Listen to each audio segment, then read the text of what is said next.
Salutations chers amis. Aujourd'hui, nous poursuivons notre voyage à travers l'incroyable livre « La tragédie des siècles » qui décrit l'histoire de Dieu travaillant à travers son peuple fidèle, à travers les siècles de ténèbres et jusqu'à la fin des temps. Mais c'est bien plus qu'une simple histoire. À travers ces pages, nous voyons la merveilleuse direction de Dieu, même dans les circonstances les plus difficiles. Nous voyons la puissance et la fiabilité de sa parole. Et nous sommes encouragés, sachant que, comme nous le lisons dans Hébreux 13 au verset 8, Jésus-Christ est le même hier, aujourd'hui et pour l'éternité. Vous voyez, ce même Jésus est avec nous aujourd'hui, nous guidant individuellement et en tant qu'Église, et il sera avec nous jusqu'à la fin des temps. Nous sommes maintenant au chapitre 12, intitulé « La réforme en France ».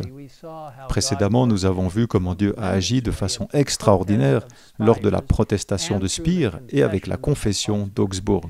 Cela a marqué un grand triomphe pour la réforme en Allemagne. Cependant, il a été suivi d'une terrible effusion de sang. Des milliers de personnes ont scellé leur témoignage par leur sang, tandis que l'Église romaine persécutait les fidèles disciples du Christ. En Suisse aussi, les adeptes de la Réforme connurent des jours sombres. La persécution de ceux qui désiraient recevoir la vérité donna lieu à une guerre civile, au cours de laquelle Zwingli et de nombreux autres croyants furent tués. Rome exultait, nous dit-on, mais celui dont les desseins sont éternels n'avait délaissé ni sa cause, ni son peuple. En d'autres pays, il suscitait des ouvriers pour faire triompher son œuvre. Avant même que le monde ne connaisse Martin Luther, la lumière commençait à poindre en France. Un éminent professeur de l'Université de Paris, Jacques Lefebvre, avait étudié les Écritures. Catholique fervent, il se trouvait dans la bibliothèque de l'université pour faire des recherches sur la vie des saints de l'Église lorsqu'il est tombé sur une Bible. Pensant qu'elle pourrait l'aider dans ses recherches, il a commencé à la lire. Cependant, au lieu de trouver des informations sur les soi-disant saints, il a trouvé le Seigneur Jésus-Christ et la pure doctrine qui avait été cachée pendant des siècles.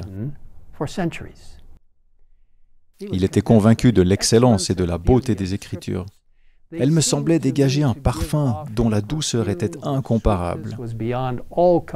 En comparaison, toutes les études humaines ne sont qu'ombre et brouillard. Convaincu que le plus grand besoin de son temps était un retour aux Écritures, Lefebvre décida de les étudier et de les enseigner sérieusement à ses étudiants. Il traduisit plus tard le Nouveau Testament en français, qui fut publié au moment même où la Bible allemande de Luther sortait des presses à Wittenberg. L'un de ses étudiants, des étudiants de Lefebvre, Guillaume Farel, devint une voix importante de la Réforme en France. Tout comme l'apôtre Paul, Farel était issu d'une famille pieuse et soutenait ardemment l'Église établie. Romaniste fervent, il désirait ardemment détruire tout ce qui s'opposait à l'Église. Entendait-il parler contre le pape tant vénéré? Il grinçait des dents comme un loup furieux. Comme son mentor Lefebvre, il avait été fidèle à l'adoration des saints, au culte des sanctuaires et aux actes de pénitence.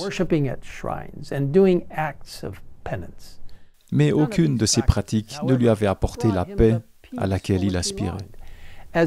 En écoutant son mentor expliquer le salut par la grâce et le fait que seul le Christ peut ouvrir les portes du ciel et fermer celles de l'enfer, Farel ressentit un énorme soulagement et accepta la vérité avec joie. Tout comme l'apôtre Paul, Farel, autrefois persécuteur, devint zélé pour la cause du Christ et commença à proclamer publiquement l'Évangile. Bientôt d'autres se joignirent à lui, notamment un dignitaire de l'Église, l'évêque de Meaux, qui s'efforça d'instruire le clergé et le peuple de son diocèse dans la parole de Dieu. Il fit tout ce qu'il pouvait pour diffuser largement la traduction du Nouveau Testament dans Lefebvre. Et bientôt, même les paysans de Meaux possédèrent des exemplaires du livre sacré. La lumière de la parole de Dieu se répandit rapidement et le nombre de convertis augmenta chaque jour. Les dirigeants de l'Église romaine s'inquiétèrent. Des persécutions éclatèrent en France et de nombreux adeptes de la Réforme furent brûlés sur le bûcher. Malheureusement, lorsque l'évêque de Meaux fut mis en demeure de choisir entre le feu et la rétraction, il prit le chemin le plus facile. Le troupeau, en revanche, demeura ferme en dépit de la chute de son chef. Nombreux furent ceux qui témoignèrent de la vérité dans les flammes. Par leur courage et leur fidélité, ils parlèrent à des milliers de personnes qui n'avaient jamais entendu leur témoignage. La persécution n'arriva pas à arrêter la propagation de la vérité de Dieu, mais elle ne fit qu'attiser les flammes de la dévotion et de la fidélité à sa parole. Mes amis, sommes-nous aussi fidèles à la parole de Dieu aujourd'hui? Passons-nous du temps avec nos Bibles chaque jour, écoutant la voix de Dieu qui nous instruit, nous réconforte, nous encourage et nous guide? Serions-nous prêts à mettre notre vie en jeu plutôt que de compromettre sa vérité? Aujourd'hui, il nous appelle en disant « Voici, je me tiens à la porte et je frappe. Si quelqu'un entend ma voix et ouvre la porte, j'entrerai chez lui, je souperai avec lui et lui avec moi. Le vainqueur, je le ferai asseoir avec moi sur mon trône, tout comme moi j'ai aussi vaincu et me suis assis avec mon Père sur son trône. Que celui qui a des oreilles écoute ce que l'Esprit dit aux églises. » Je vous invite maintenant à prier avec moi.